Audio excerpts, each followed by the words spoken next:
एक बार की बात है, किसी गांव में एक साधु बाबा रहा करते थे।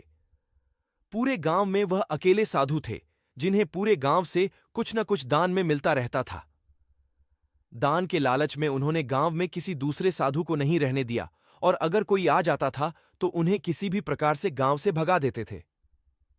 इस प्रकार उनके पास बहुत सारा धन इकट्ठा हो गया था। वहीं एक ठग की नजर कई दिनों से साधु बाबा के धन पर थी। वह किसी भी प्रकार से उस धन को हड़पना चाहता था।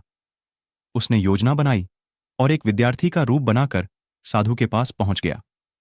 उसने साधु से अपना शिष्य बनाने का आग्रह किया। पहले तो साधु ने मना किया, लेकिन फिर थोड़ी देर बाद मान गए और ठग को अपना शिष्य बना लिया।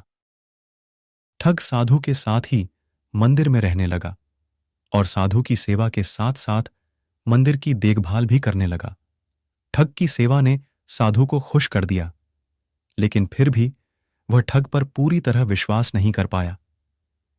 एक दिन साधु को किसी दूसरे गांव से निमंत्रण आया और वह शिष्य के साथ जाने के लिए तैयार हो गया। साधु ने अपने धन को भी अपनी पोटली में बांध लिया। रास्ते में उन्हें एक नदी मिली। साधु ने सोचा कि क्यों न गांव में प्रवेश करने के पहले नदी में स्नान कर लिया जाए। साधु ने अपने धन को एक कंबल में छुपाकर रख दिया और ठग से उसकी देखभाल करने का बोलकर नदी की ओर चले गए।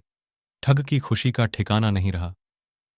उसे जिस मौके की तलाश थी वो मिल गया। जैसे ही साधु ने नदी में डुबकी लगाई, ठग सारा सामान लेकर भाग खड़ा हुआ। जैसे ही साधु वापस आया, उसे न तो शिष्य मिला और न ही अपना सामान। साधु ने यह सब देखकर अपना सिर पकड़ लिया।